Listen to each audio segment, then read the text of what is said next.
Welcome to Health Biz Briefs with me, David Williams from Health Business Group. I'm here today with Scott Gray, CEO of Clincierge. Scott, great to have you with me.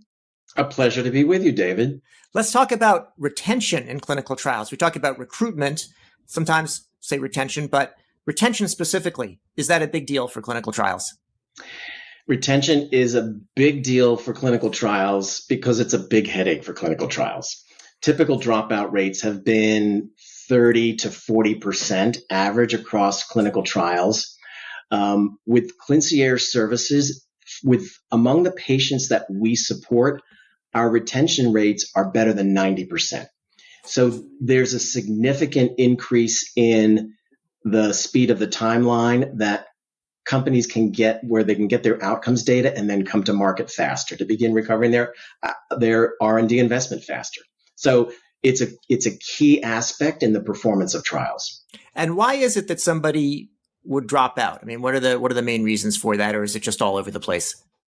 So there are many different aspects. We actually did a study a year and a half ago called our Voice of the Patient study, where we asked some of those specific questions.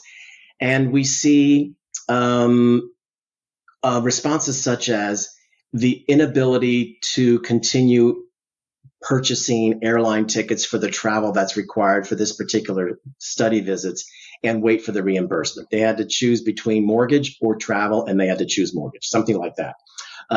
Other aspects would be the anxiety of having to organize the trip. And what happens if there's a cancellation along the way and you've got a child in a wheelchair?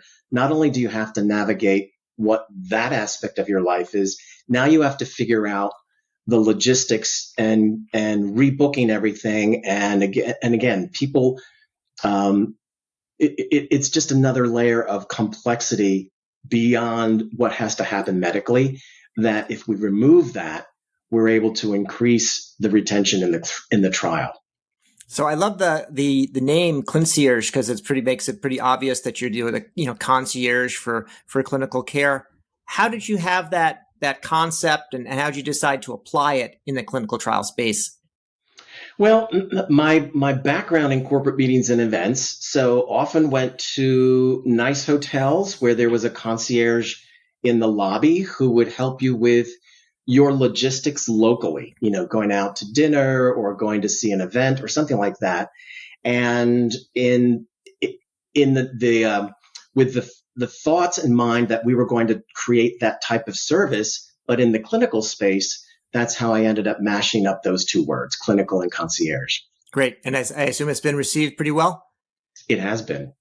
Yeah. Even though we did a marketing project at the beginning of 2016 to try to come up with a better name. Yeah. And we went through all the Greek and Roman gods and all of that. We still landed back where we started with Clincierge. That sounds good. Now, I want to ask about I think a related topic, which is about diversity, equity, and inclusion in clinical trials. I can imagine this is also usually framed in terms of recruitment. So I'm wondering whether recruitment and then also retention of a broader, more diverse set of clinical trial participants, if that's related, if you address that as well in your work. It is. What sponsors are finding is that with the availability of our services, which are funded by the R&D budget, so we're able to purchase air travel, ground transport, et cetera, to support the patients, they now have access to those patients who previously didn't have the financial ability to purchase those things on their own, so that they or perhaps a child within the family could participate.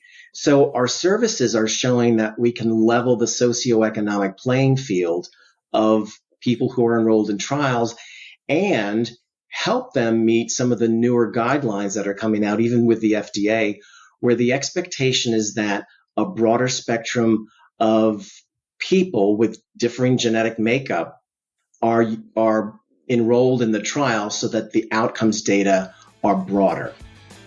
Great. Well, Scott Gray, CEO of Clincierge, thanks for joining me today on Health Biz Briefs.